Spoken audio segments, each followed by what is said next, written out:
Alright, assalamualaikum. Oke, let's go.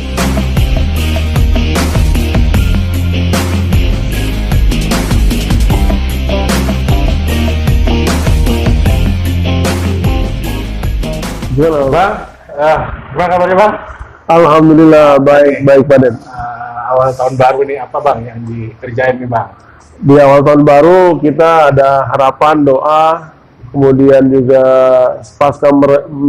kita berefleksi apa yang telah kita lakukan di tahun 2021, apa yang akan kita raih di 2022, mudah-mudahan bisa terwujud. Konkretnya apa Bang?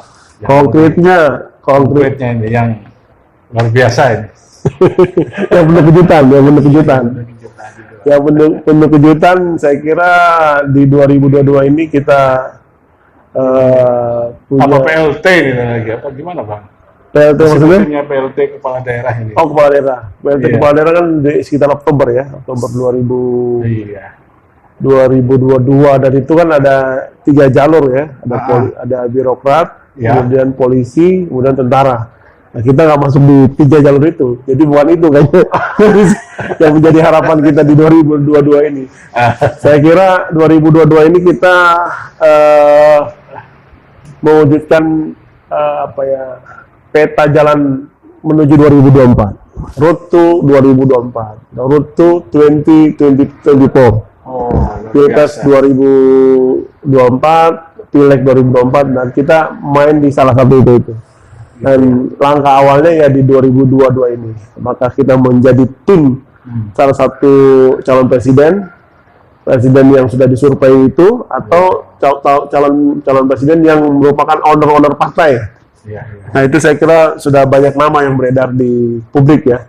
Jadi kita nanti memilih secara jaringan, secara networking, kita lebih close dengan salah satu calon itu. Siapa mereka gitu. Tapi kayaknya ini bakal panas nih Bang, karena hampir semua agenda daerah ini kan ada hubungannya nanti dengan agenda besar kalau 2024, ada pemilu, dan yang paling panas kan Pilpres. Nah, Pilpres ini kayaknya tidak ada lagi incumbent.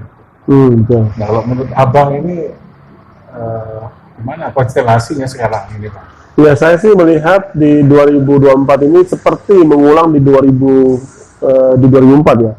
Ketika seorang 2014. Iya, 2024 mengulang 2004. 2004. Ya, ketika Ibu Mega sebagai incumbent dikalahkan oleh salah satu mantan menterinya, yaitu Pak Susilo Bambang Yudhoyono. Nah, saya kira arahnya pasca Pak Jokowi 10 tahun memerintah, beliau menggantikan Pak SBY setelah 10 tahun memerintah, saya kira kita kayaknya pasti akan menemukan calon presiden yang mungkin yang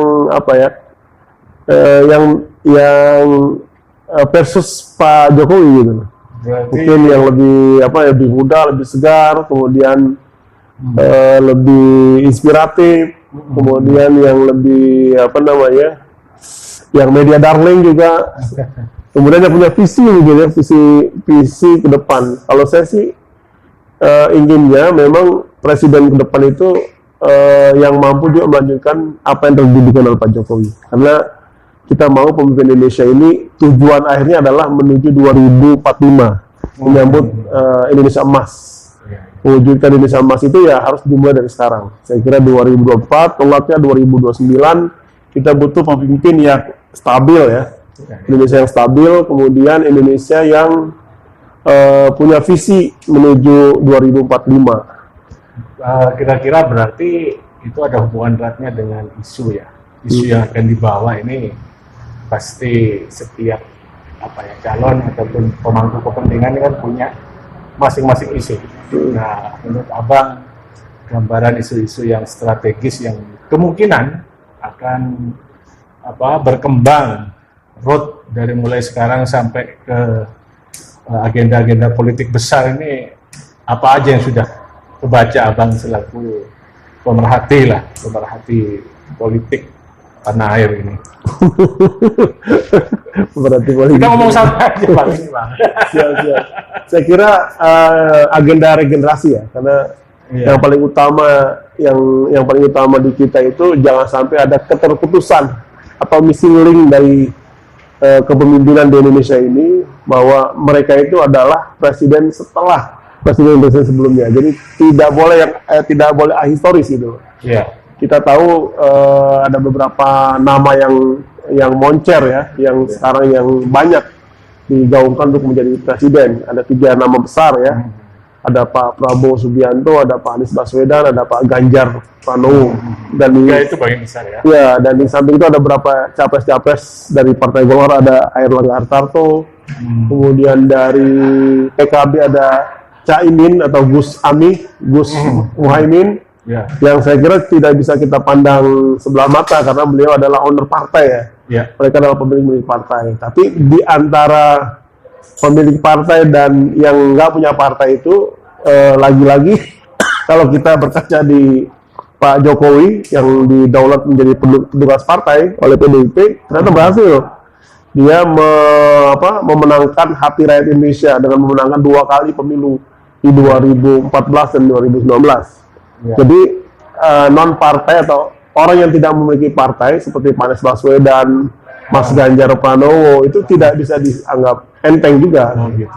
Karena secara elektabilitas kita lihat mereka 2 orang ini kayaknya agak leading gitu. Kalau saya buat framing itu seperti ini Pak, lebih mana determinasi, artinya lebih mana saling mempengaruhi ya, antara pemilu dengan pilpres, ataukah pilpres yang determinasi terhadap pemilu. Pemilu ini artinya pileg lah gitu. Pileg ya, menurut Abang bagaimana gambarannya gitu kan? Apakah kemudian konstelasi pileg itu mempengaruhi pilpres, ataukah pilpres justru yang nanti mempengaruhi skematika di pileg itu, bahkan mungkin pilkada? Iya, gitu. iya. Kalau pilkada saya kira dia interval waktunya lumayan lama ya, 4 sampai 5 bulan. Kalau untuk pileg, konteksnya pileg saya kira sangat determinan sekali pilpres tersebut. Karena siapapun calon presiden yang diusung oleh gabungan partai, karena tidak mungkin satu partai di Indonesia ini kan, gabungan partai, itu akan sangat menentukan perolehan suara pemilu legislatif partai tersebut. Dan itu tidak bisa kita nafikan, seperti efek elektoralnya Pak Jokowi di 2014 dan di 2019, walaupun ekspektasinya tidak tercapai, tapi saya kira luar biasa.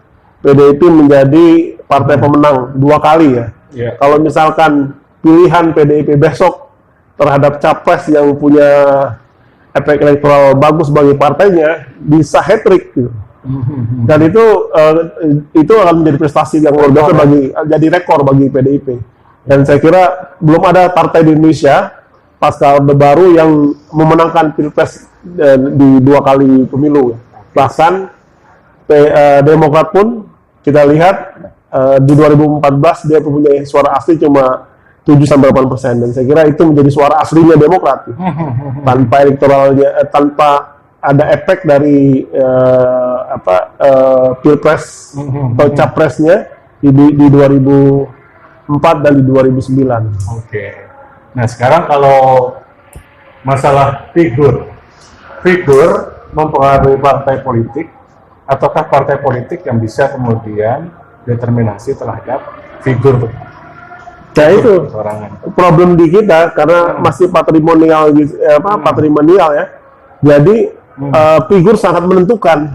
Iya. Figur sangat menentukan apakah partai tersebut menjadi the rising star, atau malah partai itu kemudian menjadi partai 0, gitu. Nah, siapapun figur partai siapapun capres yang dipilih oleh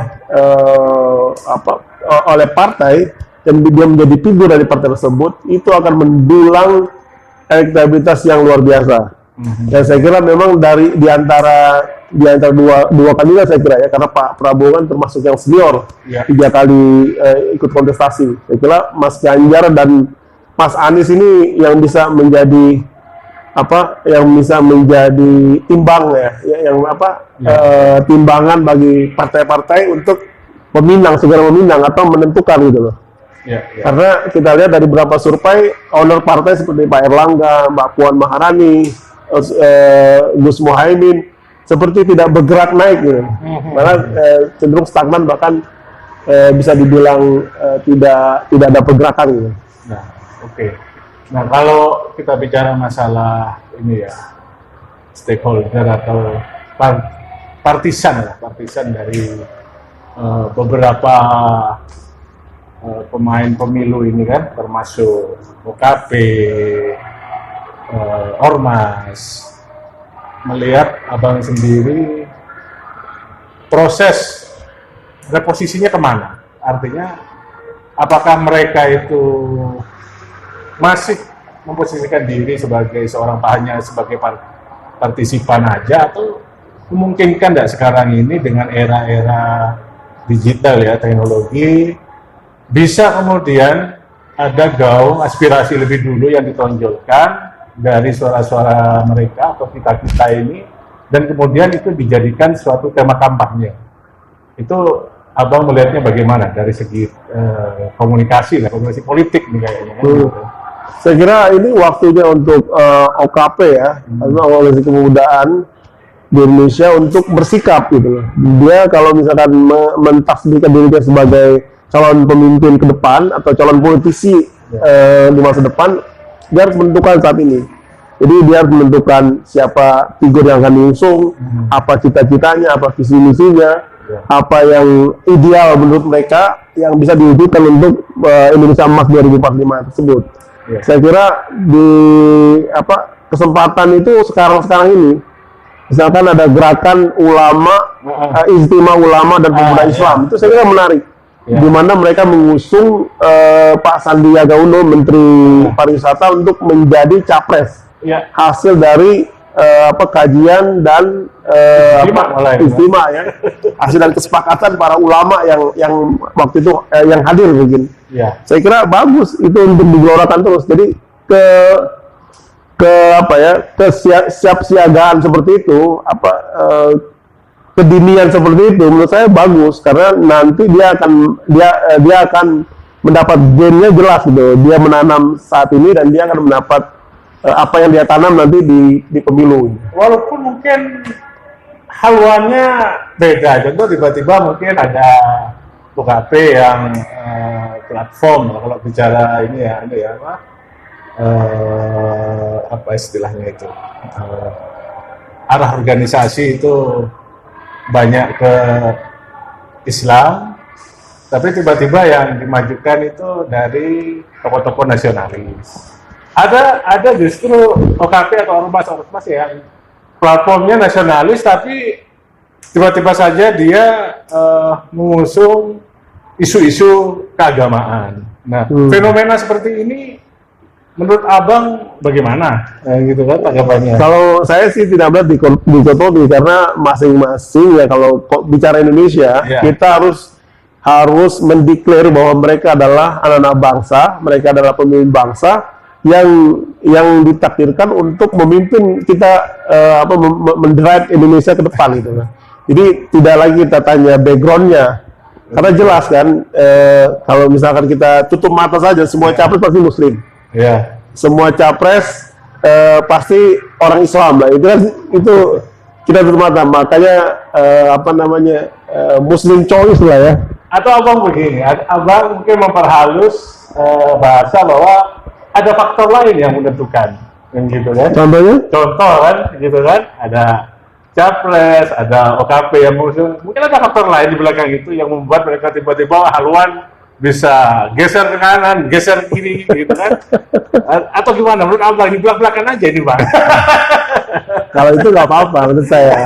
Jadi memang kenapa saya tadi menyarankan agar sedini mungkin terjadi pendukungan terhadap capres atau cawapres, itu untuk sebagai exercises kan, political exercise si OKP tersebut atau si eksponen OKP tersebut, ketika dia nanti akan menjadi pemain politik sendiri ya, jadi aktor politik gitu. Biar dia tahu bagaimana dinamikanya, bagaimana dia mendukung, kemudian dia harus mengkampanyekan, bagaimana dia harus membedah isi apa yang dia dukung gitu loh. Itu penting kan? Jadi kita tidak seperti membeli kucing dalam karung istilahnya. Jadi kita udah tahu yang kita dukung itu siapa, yang kita dukung itu apa, dan bagaimana dia akan membuat Indonesia ke depan. Nah itu menurut saya penting. Bagaimana sebuah lembaga atau OKP lah, ormas, dalam proses menentukan pilihan capres. Artinya sejauh yang abang tahu sebenarnya apa latar belakang yang biasa menjadi pendorong motivasi bagi sebuah OKP atau lembaga ini menentukan pilihan, kan gitu. Menurut saya itu nantinya akan jadi juga fenomena. Artinya ketika ada suatu OKP atau lembaga yang tiba-tiba awalnya mungkin netral, mungkin tiba-tiba saja harus berpihak, atau mungkin saat ini dinamika politik menuntut supaya OKP atau ormas itu harus berpihak, tidak harus independen. Artinya independensi itu kemudian dapat diartikan bahwa kebebasan untuk juga berpihak, seperti itu bang. Gimana? Ya itu makanya kalau kita bicara sistem pemilu kita ke depan ini sudah lengkap ya, ada pelaksana pemilu namanya KPU, ada pengawas pemilu namanya Badan Pengawas Pemilu, kemudian ada juga komite pemantau, ada KIPP, ada Perludem, macam-macam LSM pemantau pemilu. Kemudian ada organisasi politik yang mengusulkan para calon-calon tersebut. Nah, OKP ini di mana? Ya, posisinya pertanyaan kayak gitu kan. Kalau menurut saya dia harus menentukan pilihan. Kalau mau jadi pelaksana demokrasi silakan ke lembaga pemilu. Kalau dia mau jadi politisi silakan masuk ke partai politik gitu. Tapi kalau dia secara kelembagaan mau terlibat untuk bagaimana menentukan Indonesia ke depan, ya dia harus mendukung calon yang bisa mewujudkan keinginan tersebut. Yang sesuai dengan visi misinya, yang sesuai dengan tugas pemerintah atau tugas negara dalam mensejahterakan rakyat, dan itu sesuai dengan ideologis idealitanya dia kan, sebagai seorang pemuda atau sebagai seorang aktivis organisasi kepemudaan. Kira itu. Nah, kalau mungkin yang saya tanyain lebih detail, apa sesuatu yang bisa diukur secara kualitatif ya untuk bisa sebuah UKP ini saran abang aja bisa menentukan pilihan. Artinya oke lah, saya yakin semua capres nih pasti mensejahterakan rakyat kan, begitu kan dalam visinya kan begitu. Tapi apa sebenarnya variabel-variabel yang harus menjadi ukuran untuk saat ini supaya dalam rangka UKP atau ormas ini bisa menentukan pilihan gitu kan? Apa saldo, Pak? Kalau saya kira gini, kalau misalkan variabel utama si capres atau calon pemimpin ini, saya kira faktor isi kepala ya. Baru nanti isi kantong dulu. Isi kepala si capres atau si pemimpin tersebut, kemudian isi kantong kan tidak harus kantongnya dia ya, bisa kantong-kantong yang lain kan. Tapi yang harus digarisbawahi bahwa itu semua tidak boleh terlepas dari idealismenya si aktivis ini gitu. Itu yang paling penting. Jadi dia harus meyakini ke dirinya dulu sebelum ke orang lain atau ke anggotanya bahwa dia yakin pemimpin ini akan bisa memajukan rakyat dan bangsa Indonesia ke depan. Gitu. Jadi harus sampai ada keyakinan seperti itu. Variabelnya idealnya idealismenya dia. Gitu ya. Apa terus kemudian sebuah parameter lah nanti pertanggungjawaban kepada, karena saya begini melihat bahwa banyak tokoh-tokoh OKP ataupun ormas ini yang istilahnya melakukan multi track gitu kan, multi track politik. Artinya kadang dia ada di organisasi yang besar yang namanya sudah dikenal kemana-mana, tapi dituntut ada kewajiban untuk independen. Tapi karena ini pilihan politik praktis, akhirnya ada yang namanya organ taktis lah. Tiba-tiba saja dia menjadi Napolda di situ. Ini fenomena yang menurut Bang RK bagaimana untuk saat ini juga gitu kan? Atau ini sudah lama atau bagaimana gitu kan? Itu bagian dari siasat, Begitu siasat ya? menghindari LPG itu. Jadi memang organisasi taktis itu kadang-kadang diperlukan. Makanya kita bisa berpikir taktis strategik kan. Iya. Jadi ketika dia kerepotan dengan pengambil keputusan di dalam organisasinya yang sudah mapan, dia kemudian membuat organisasi yang lebih simpel ya. Seperti Taktis lah gitu. lembaga taktis ya. Misalkan komite apa gitu. Iya. Atau sebenarnya kalau misalkan seorang leader yang mampu menggerakkan organisasi tersebut, saya kira itu lebih ideal ya. Lebih ideal seperti itu. Itu menjadi keputusan organisasi, sehingga apa yang dia lakukan, apa yang dia akan kerjakan ke depan itu dipertanggungjawabkan secara organisatoris. Saya kira itu lebih menantang gitu daripada dia menggunakan